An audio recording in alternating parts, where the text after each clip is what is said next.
Hi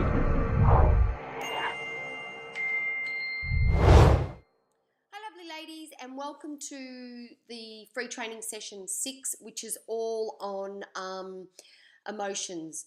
So today we're going to talk about who is responsible for the way you feel.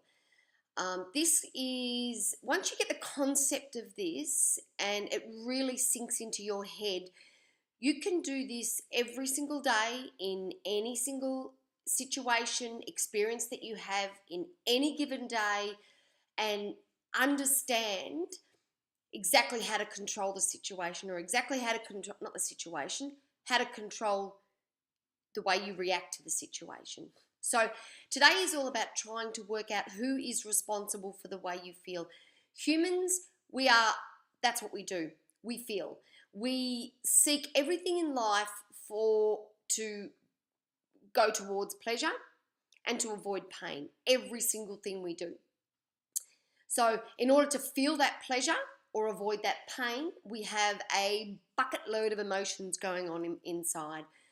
And it's these emotions that cause us to do what we do, the actions that we take or the actions that we do not take. And therefore, then the result comes from that. So if you're in the process of wanting to change something in your life, you can't change the action. So let's say you, overeat, and you are in the process of trying to lose weight. By actually just cutting down on the food, which is the action of what you are doing, the eating part, that is not going to work unless you actually change the way you think about the food and the emotion that you have with the food, because the actual cutting out of the action won't work. And I'm pretty sure most of you have, if you are a yo-yo dieter of any description, the way I was, you've tried that. Oh, well, I'll just go on a diet, and you wonder why diets don't work. So we're going to explore who's actually responsible for your emotions and your feelings, and from there you will hopefully learn or understand who is responsible and how to take control of that. So who is responsible? What is an emotion? An emotion is any feeling that you experience that vibrates through your body. All emotions are caused by thoughts we have in our head. So for example, let's talk about the feeling of love. Feeling of love makes you feel warm inside, it makes you feel special and important to someone else. But what are you actually thinking when you are experiencing love? So depending on what goes on in your head. So for example, I may love my son and I am wanting to share my love with my son. I can't put that emotion inside of his head. I can have that emotion in my head of what I am feeling and that emotion of love towards him, but I can't make him accept it.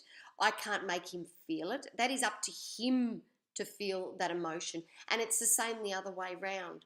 Someone may be sharing love with me, and it's whether I'm resisting the love or accepting it is the way I will feel about it. And a lot of this comes back to the experiences you've had in life, the experience that you have with the current person. But that feeling of love is different with every single person, and it's different with all the different people that you associate in your life. So another example, a feeling of embarrassment. We've all had that feeling. Feeling of embarrassment makes you want to hide away. It makes you feel inferior and very small in the world. Well, this is the way I feel when I feel embarrassed. But what are you actually thinking when you are experiencing embarrassment? Now, for everybody, it's different, of course. When I'm going through embarrassment, I'm more likely to be thinking, people are going to be looking at me going, what a loser, or who does she think she is, or oh yeah, she thought she was so good and she just flopped. That would probably be thoughts that would be going through my head, but that's my thoughts, not your thoughts.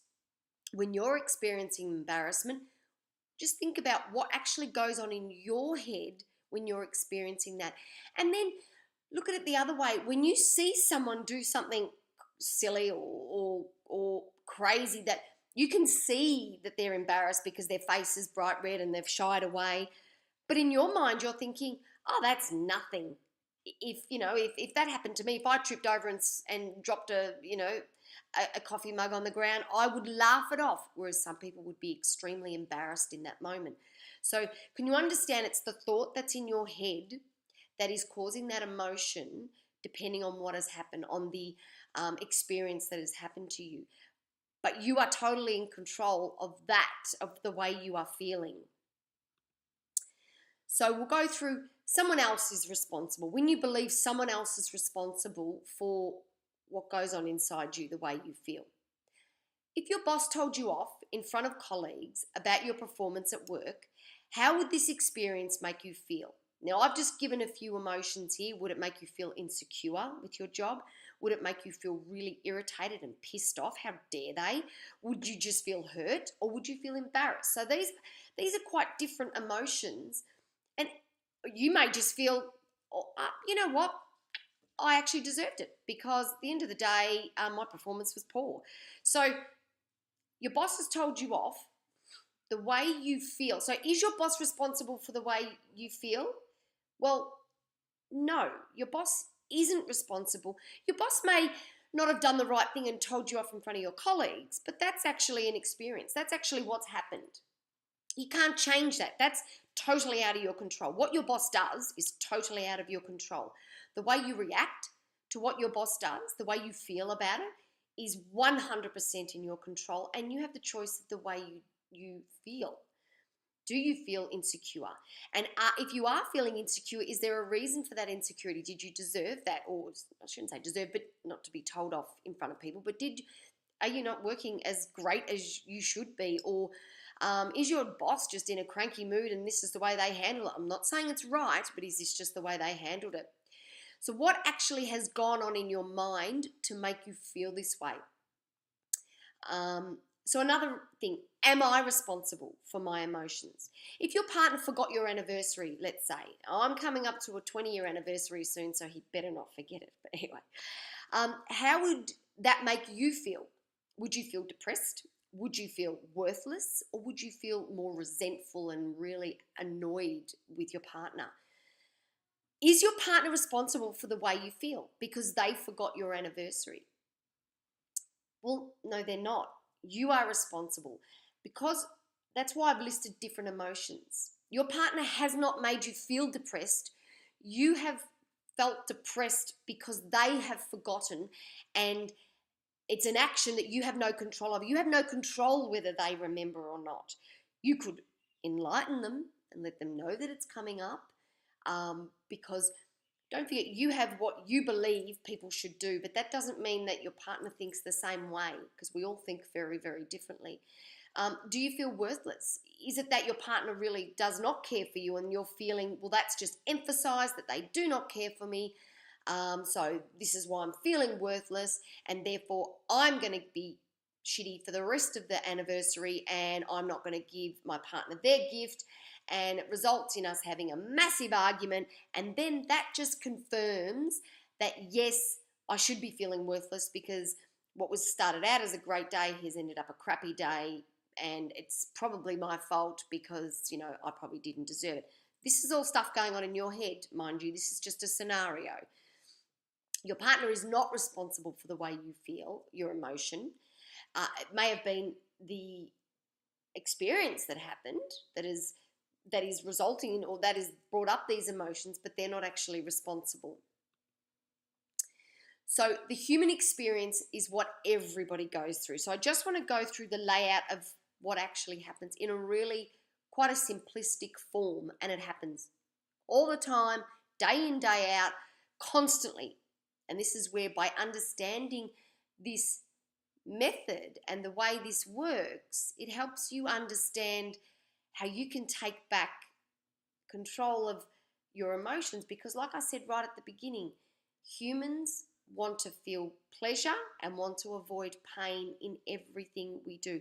We don't naturally want to. Our default method is not to go towards pain and feeling that worthless, feeling depressed, feeling crappy. We want to feel the good stuff. The bad stuff does come with it, but we don't want to feel that. We are in control of what we do. So the human experience, basically, we have an experience. We have an event, something happens. Now, this is not negotiable. This is what has actually happened. These are the facts in life. My partner forgot my anniversary. It's just what happened. So therefore, then we have a thought on this experience. We then make a decision on how we are going or what we have thought about this experience. My partner thought very differently to myself on the same experience. I may be feeling worthless because my partner forgot the anniversary. That is my thought. Well, I'm obviously or not important. I'm obviously worthless in his life because he forgot my anniversary. My partner might be feeling, oh my God, I cannot believe I forgot. I am so embarrassed, or I am ashamed in the experience, or I don't really care, depending on your relationship. But we have a thought from the experience. From that, this thought, which we've created in our minds, our thought, we've controlled that thought, causes us to have an emotional reaction. So from the thought of I am worthless, I am now having a reaction. I am now emotionally feeling down, worthless, depleted. That is the feeling that I am having from the experience of my partner forgetting our anniversary. And from this emotion that I'm feeling, we behave accordingly. So we take an action from that emotion. Now, if my partner forgot our anniversary, but my thought was, oh, he has been so busy, I'm not going to worry because I know he loves me. That's my thought, my emotion, love. I still feel love for him. It doesn't matter. How am I going to react on the day? Very different to if I'm feeling worthless to feeling love. I sit there and go, that's okay. I'm going to create a beautiful dinner. I'm going to say, no, bugger that. We're going out for dinner. Whatever is my behaviour from the way I'm feeling. And then this ends with the result. So whatever action you've taken is in accordance to your emotion, and then we have a result from that. So I'll go through this again in a different way so that you can see it. So this is life, and it includes every experience we have. From whatever the experience you have, there is a meaning, which is the way you think, the way you have interpreted that experience. It's the meaning to you, and that's what goes on in your head. You have total control of the meaning of the experience. You have control. No one else has control of that. You do. And from this meaning, we then have an emotion. We feel an emotion from the way we have interpreted or perceived that experience. From that emotion, we then have a behavior. We behave. We take action or we take no action, depending on what's happening. And finally, there's a result. Now, the result is proof about the way we thought.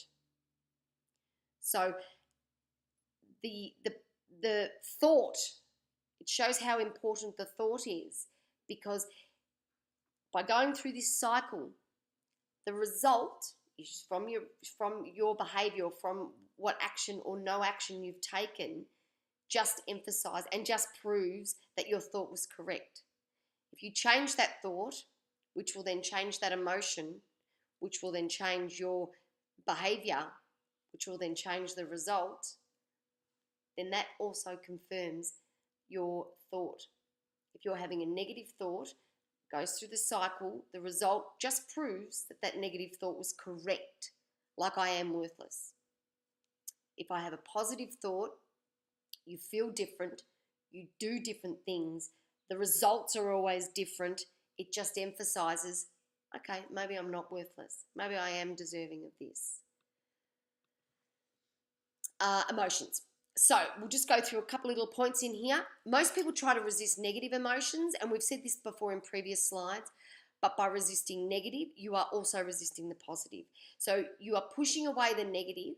You are trying to avoid that pain, but to avoid the pain, you are actually also avoiding the pleasure. You are pushing away all the emotions.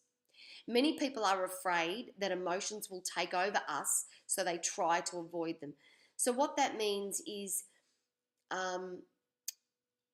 for example, so for myself, I, many years of my marriage, was very guarded with my love emotion because I did not want to get hurt. Like, who does want to get hurt? I'd been hurt previously in the past, so I protected that. So I didn't really let him in for many years because I also thought that love takes over your life. It takes over, and then once it's taken over, I have absolutely no control and I am screwed if he leaves. I'm just screwed. That's not what happens. That's not what happens. You are in control of that emotion. Yes, you want to experience those good emotions, but it does not take over your life. You control how you use and how you feel that emotion. When you understand that all emotions are caused by what you are thinking, you can decide exactly how you want to feel. Let me just say that again.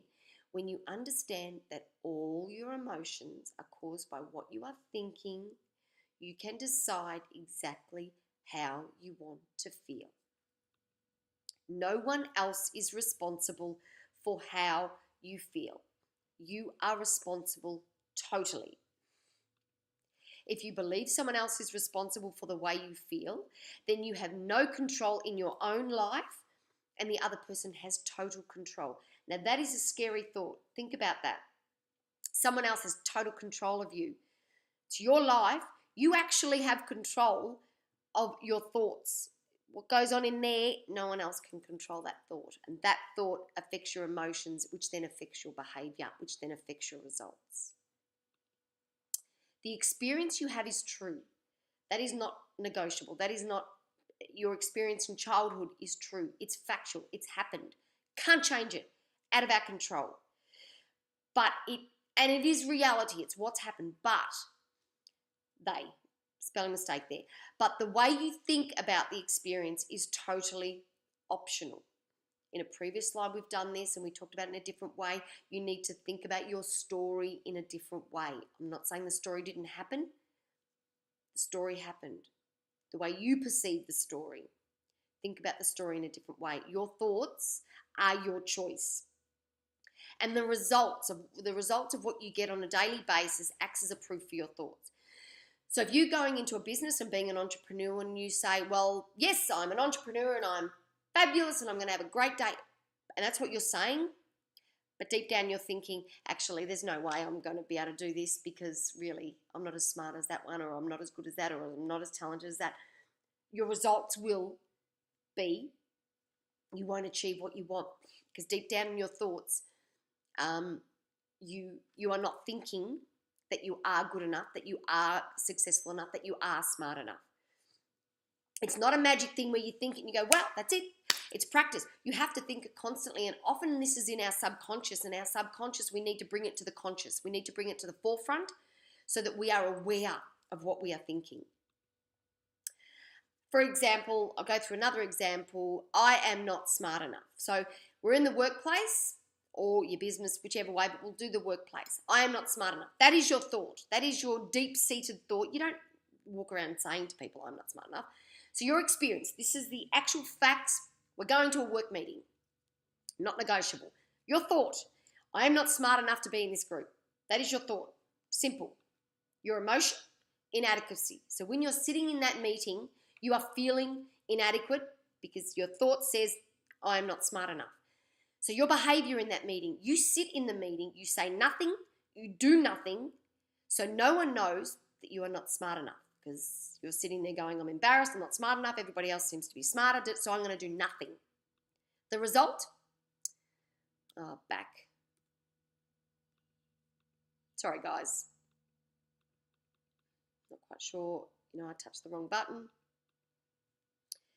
So the result is, flicked off very quickly. The result is the boss doesn't offer you promotions because you are basically showing your boss nothing. You are saying neither that you are good nor bad, so you are getting no promotions, you are getting no projects.